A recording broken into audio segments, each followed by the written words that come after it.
Hey folks, Dave Specter again with another segment of Blues and Beyond, and we're here with one of Chicago's preeminent rhythm and blues and soul guitar players, Richie Davis. Welcome, Richie. Hi, folks. Hey Richie, I was taking a look at your bio and I was pretty blown away by some of the people you've recorded with, like Gladys Knight, Bobby Womack, Billy Preston, The Impressions.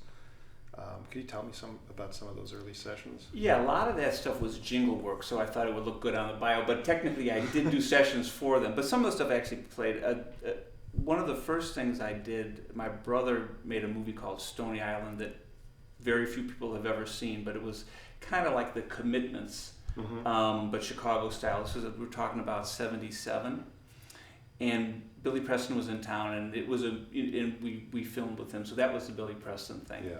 But Gladys Knight, I worked for a guy named Butch Stewart for a long time, whose brother Wayne is a drummer in Chicago Catz, and he was a jingle producer, is a jingle producer, and so a lot of that kind of stuff came through him. He had a connection with Tom Joyner, who was a syndicated R&B DJ, and radio personality, and we did for quite a few years the Tom Joyner morning show, so a lot of that stuff came through those avenues, and some of the stuff was just commercials. I see. Yeah, you were one of the main session guys in Chicago for a long time.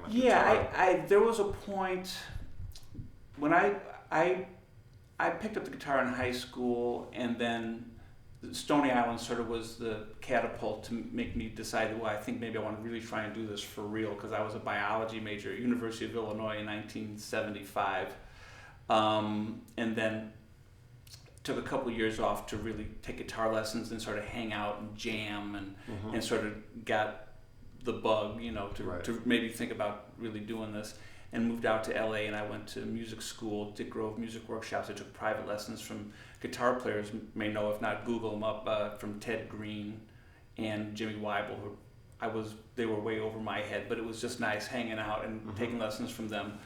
And I worked with a guy in LA named Ronnie Barron, who R&B guys will know of. He was in Stony Island too, and he was like a mentor to me and Larry Ball's younger brother, Leroy. Larry Ball is the bass player for Smokey Robinson and has done a lot of session work. Right. And he's a Chicago guy who moved out there when he was the bass player, and he turned conductor for the Wiz. So between the Ball family and Ronnie Barron, I did a lot of stuff in LA when I was about 19 or 20. And then Stoney Robinson was from Chicago, and he moved out there and then moved back, and he passed away. He was in Stony Island as well. He was a singer, and I came back to Chicago, and I decided it just felt right to stay here. After that, I started working with his brother Stevie, who I still work with. Stevie sings with the Catz sometimes. He's done a lot of jingle work, and he sings with Stu Hirsch Orchestra in Chicago. And we had a band that was really popular between about 79 and 83 first we were called Third Rail, and then we had to change our name once we got a record deal, because someone had the rights to that, had copywritten that name in Boston. We became Max Tracks, and we had a sort of a meteoric rise and fall, and it was a great experience. That was a band. We used to play 4 or 5 night engagements at clubs like Wise Fools Pub and Orphans and the Bulls. And we were together 24/7, and we were in our early 20s, and we would started out as a cover band, but then we sort of transitioned into we really wanted to write and produce, and we would write. It was a great situation, because in those days, first of all, there was outlets for original R&B live music, which I don't know if you can really say that anymore. But we would write a song and then go play it that night in front of a packed house. So it was a great experience. And when that band sort of fizzled out, I started getting into session work. I knew Max Tracks was booked by the same agency. I think they were called Prestige at that time. Ronnie Kaplan, who is now with Monterey Peninsula and books a lot of big artists. He booked Big Twist and the Mellow Fellows, and he booked Max Tracks, and so we'd be on a lot of the same shows, and so we had a sort of a mutual admiration society going, and Wayne Stewart, who I mentioned, and Tony Brown, who's the bass player in the Catz, were in Big Twist at that time, and Butch was just starting doing jingles, and so they sort of pulled me in, and Danny Leake was the engineer for the Max Track stuff, who had been a session guitar player prior to that. He played on Peebo Bryson stuff. He did a lot of commercials, and he and Byron Gregory, who also had played like with Ramsey Lewis, and those were after Phil Upchurch moved to L.A. Yeah. Those two guys were probably the first call R&B session players, Danny Leake and Byron Gregory, and we were friendly. And when Byron went on to be a developer and Danny an engineer, and they both recommended me along with Wayne, so that's how I got started doing sessions. Yeah. Can you take a step back and just talk about Phil Upchurch, because he's a really important figure in Chicago? Yeah, I didn't really know Phil well, but he was in. I would go see him in clubs, and he was legendary, and just still is a tremendous guitar player. Mm-hmm. He's in LA as far as I know now. Right. And he probably wouldn't know me if he saw me walking down the street, but he was in Stony Island, and I remember going to watch him do it might have been a Natalie Cole, or at the time there was PS Studios, Paul Serrano. Sure. There was a lot of national R&B being recorded there. The first couple of Peebo Bryson's albums were recorded. The first couple of Natalie Cole albums were recorded there. And the guys who were in Stony Island, Gene Barge, Daddy G, who's still in Chicago, and the band was Chris Johnson, right. Who I'm not sure what gospel artist he plays with, but I know he did a lot of blues stuff too, like with, I think he did some stuff with Coco Taylor. I think he did a lot of stuff with Otis Clay. Yeah. And Donnie Hagen, Larry Ball, Tennyson Stevens, and Phil Upchurch. So I would get to hang out with those guys, and he was the one who Phil told me, he said, man, you can do this, and he really made me feel like I could. So that when I moved out to LA, I decided, well, this is what I'm going to do. Cool. So for guitar players out there that are watching, they might not be familiar with jingle work and session work, give them an idea of what it took and how you started out, just from a purely guitar perspective, what kind of chops you needed and your reading. Right. I am not a good reader, especially, single notes on the staff. Most of the stuff I would get called for, though, they were chord charts, and it was almost a blank canvas, and they knew what I did well, and I would have demos and stuff that I would get called to pretty much do my thing, but there were times where I had to, and so I worked on my reading just enough to get through the stuff, but my ear helped me a lot.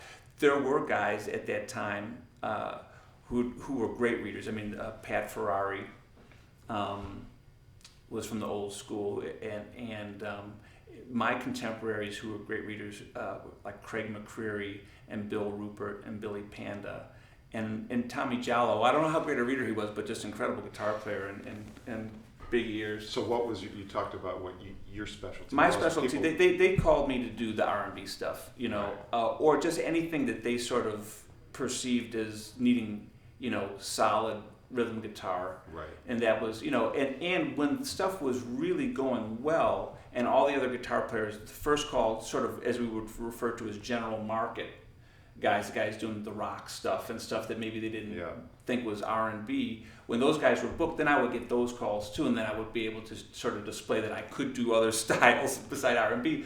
But I didn't mind it. I mean, I was happy that I had some outlet to pay the bills, and to do sessions it was a good thing for a while. So back then, what did R&B mean? Because now it means a lot of different things to a lot of different people.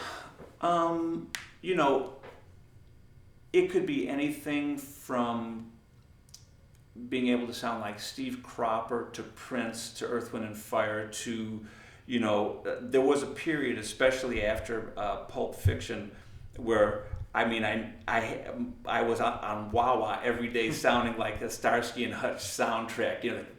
For some commercials that was really happening for a while, so they figured I was the guy to do that. Right. So I was happy just to show up and try and do that kind of stuff. And we're gonna shoot you tonight and see you tonight with the Chicago Catz. Mm-hmm. Which is, one of the great cover bands in Chicago, and I know you guys are huge on the party circuit. Talk a little about your, how you go about choosing your material. Do you pretty much cop the riffs straight off the records? We get fairly close, but we stop just short of being anal about it, right. Because either we don't we're too lazy to do the work that much, or stuff just sort of feels a certain way to us, and then it becomes our arrangement. Mm-hmm. And then there's been many times where we've been somewhere and we've heard the original and go, oh man, I'm not playing that part. So then it becomes sort of our thing. Okay.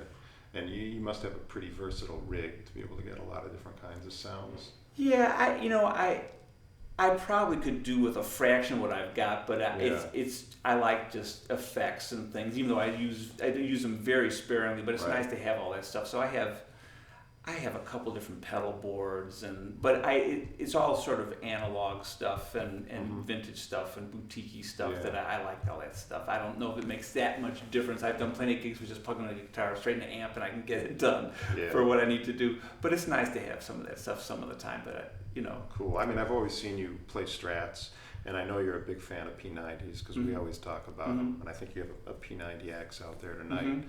Could you talk about the guitars you're playing these days? Yeah, I have a lot of my go-to guitars are Strats and Tellys. I've been getting more into Strats lately because I've really been watching Jeff Beck and all the stuff he does with the bar. I'm by no means there, but I like the idea of trying to use it a little bit more. But kind of the way my guitar stuff evolved was I had just a regular 2-humbucking guitar back in Max Tracks, and before that I had a nice a 330 with P90s that I had stuffed with underwear because it was feeding back all the time because I played too loud. But there's a guy named Ray Fuller who has gone on to be a big time session player and band guy. I think he's played with a lot of famous people. He's a big shot out in LA. And he was a Chicago guy, and he was the first guy who I saw who had a Strat that had been sort of hot rodded with low impedance Barlini pickups and preamps and all that kind of stuff. And so I went to Ed Reynolds, who was a local sort of Chicago guitar repair modifier guru, and a guy who was working with him named Kenny Bright actually modified an Ibanez Strat style guitar that I brought him, and they did that whole Ray Fuller kind of thing. It was Ed's thing, and Kenny and I became friends, and then I went, he sort of helped me sort of get my whole studio thing together. He was, I bought a Telly and a Strat at Guitar Center, and he gutted them and did the whole, I think I got Seymour Duncan stacks, single coils. Well, there's single coil size stacked humbuckers, with Barlini preamps and all that kind of stuff. Those are great. Those are my favorite. And it was cool because it allowed you to get that sort of hi-fi sound and that Strat sound without the buzz, And he and another guy built in those days racks were all the rage. I had this big rack. I didn't have a clue what I was doing with it, and I use it in the studio effects. But my latest thing now is a friend of mine, Steve Roberts, who does a lot of theater work, turned me on to Suhr guitars that have the silent single coil, and they sell the back plate a la carte, but it doesn't work nearly as well as a factory installed one. And the guy who invented it, I sought out on the internet. We became friendly, and he and my luthier at the time, Steve Dvorak, worked together, and I bought about 5 of these. It's a big coil. There's a route in the body of the guitar, and it's embedded in there. And somehow, it's sort of like a dummy coil. I'm not sure exactly how it works. His name is Illich. If you go to Illich Electronics, you'll see his stuff. And I have it in about 5 guitars, and what that allows you to do is to use vintage single coil pickups, but it virtually eliminates all the hum without losing the tone. And so I'm really happy with that stuff. That's my main sort of guitars these days. Yeah, I've heard about those. I always liked the Duncan Classic Stack for a hum canceling Strat pickup. I've used those for a long time.